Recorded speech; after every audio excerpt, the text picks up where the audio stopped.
welcome to week 2 of a nutrition chat. So today we're going to talk about the importance of finding the right diet for yourself.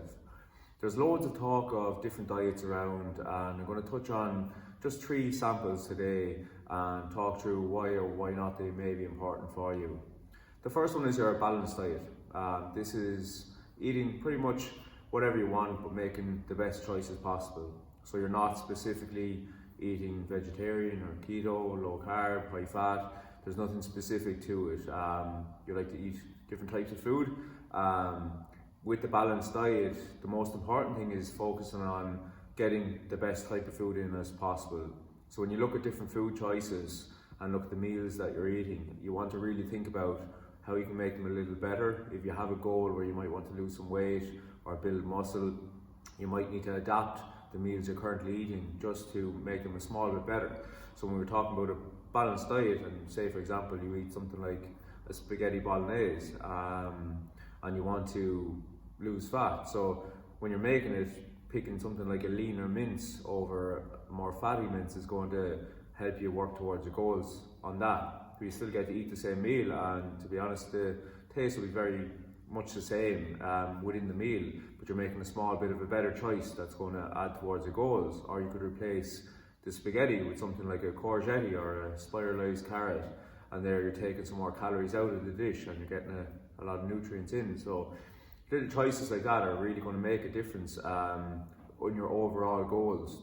If you want to build muscle, for example, you might want to add a bit more protein source into your meal than you are currently, to make sure that you're getting adequate sources to build back up the muscle as you work through your gym programs, break down muscle. You want to build it back up. So when we're talking about a balanced diet, it's only balanced if it's in line with your goals, and you want to make sure you're getting as much whole foods in as possible, and you're making as good a choice as you can on the meals that you're eating, and the bottom line is that you're enjoying them and you feel good in yourself. That's around the balanced diet. The second one to talk about is we'll go plant-based and vegetarian. So plant-based or /vegan, depending if you've done it for ethical reasons or not. So a lot of people will transition towards a vegetarian or vegan diet due to, an ethical responsibility that they feel they have, and they don't want to eat any animal product or use any animal product or wear it. So there's levels of it.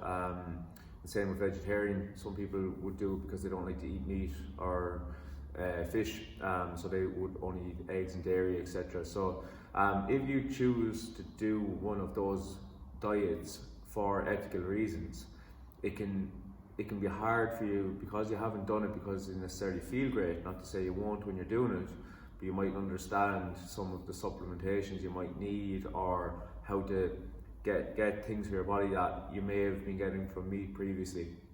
So making sure you're getting adequate protein sources in. If you're vegetarian, you have eggs and dairy, so you still have quite high sources of protein readily available that are common in Ireland especially.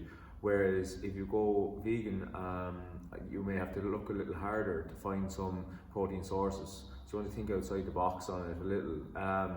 With vegetarian, eggs, dairy, then you add on for vegan, you have soy, chickpeas, chickpea byproducts, you have tempeh, what do we have? Wheat gluten products like seitan, and loads of different alternatives. There's loads of protein powders available as well, like pea protein and rice protein. So you can take these as an alternative to whey protein if you're vegan, or you can take them as you can take whey as well, whey protein if you are vegetarian. So supplementation as well with vegans and some vegetarians. It's great to supplement a vitamin B12. It's something that we would get from animal protein sources readily. There are arguments that you can get it from some vegan and vegetarian sources, but they're not as common or readily available in those sources as they are in meat. So taking a supplement of some sort, like a multivitamin that has B12, or a B12 supplement, or the likes of nutritional yeast, and that has been fortified with vitamin B12, they're great ways to incorporate that essential vitamin into your diet. So make sure you get that in. We also need leucine. It's an amino acid, which again we will get mostly from animal protein sources. So supplementing that, it's a good way to make sure that you're getting all your essentially amino acids in, and that you're able to keep working towards your goals in terms of muscle building, etc. So very important one to make sure your protein and supplements are on point when you do change over, especially if it's just for ethical reasons. For people who change because they just have tried it and it feels good, you want to make sure again that you're just making sure you're ticking all the boxes, that you're not going to run yourself down the line due to lack of essential vitamins and amino acids. So just being cued in and research online. Don't read too much into it, but your basics are there, and do your best, I suppose, to make the best choices you can. If you can focus on even not guilting yourself over having to make a choice that may be against vegan or vegetarian ethic temporarily. If you find that you need to go through that stage of like alternating between diets before you really feel committed, then do that. Every step you take is making a small bit of a better choice. So that's around your plant-based type diets. The last one I'll talk about is a ketogenic diet. There's a lot of talk about keto all the time, so like very low carbohydrate, very high fat and high protein. I suppose the diet has just been rebranded more times over the years. It's basically just eating any fat and protein sources and keeping your carbohydrate very low. What happens is our body eventually goes into a ketogenic state where it adapts to using fat as our primary energy source, because there's very little glycogen or carbohydrate available for energy, because we're keeping the intake so low. What that allows us to do is it allows us to use stored calories as energy when we need them. It doesn't really make any difference in terms of fat loss. When it comes to fat loss, a calorie deficit is your key to losing fat. So you can do that regardless of whether you have carbs in your diet or not. What a lot of people don't realise is that when you have carbohydrate in your diet, you may hold some extra water. So when people switch over to keto, they may feel like they're losing a bit more weight straight away, and it might spur them on, whereas you might be losing a lot of water weight first. So just to keep that in mind, that is a factor in the mindset around ketogenic. In terms of fat loss, if you do ketogenic diet for fat loss, it's the same as any other diet. You still have to eat less than you're expending. So you need to make sure to keep an eye on your calories. Eat what you enjoy. If you feel like run down, get headaches, things like that, but don't be afraid to change back and find what's right for you. But I definitely encourage anyone to try out any of the diets, see what works for you and see what you have most energy from.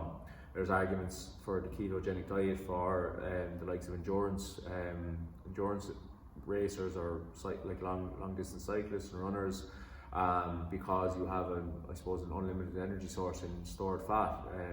It takes about a pound of fat is about 3,500 calories of energy. So when we're talking with someone that's say 200 pounds in weight, even if they were at a hugely low body fat percentage, say 5%, they'd still have a good 10 pounds of fat on them. There's 35,000 calories there for use straight away. So like when we talk about it like that, you have a huge amount of stored energy available over a long distance course to use without having to keep eating carbohydrate to keep you fueled, because people who aren't ketogenic will use carbohydrate as their main energy source, so stored glycogen, and then topping that up and eating during an event. So it's important that your body is adapted to a ketogenic state, that you're readily burning fat all the time. So you really want to be 2-3 months of this in this state and very strict on your diet for your body to become very efficient in using fat as an energy source. So that's your key there with ketogenic. Again, there's no diet that's right or wrong. It's only what's right or wrong for you. So a matter of focus. Try different things out. 100% try a day of vegetarian, a day of plant-based, a day of ketogenic, a day of paleo, a day of balanced, making better choices. So see what feels good, see what works for you, and go from there. Just make sure you're getting plenty of vitamins, plenty of minerals, that you feel good doing it and you enjoy your food, and you can't really go wrong then. So any questions as always, just out, more than happy to help. Thanks.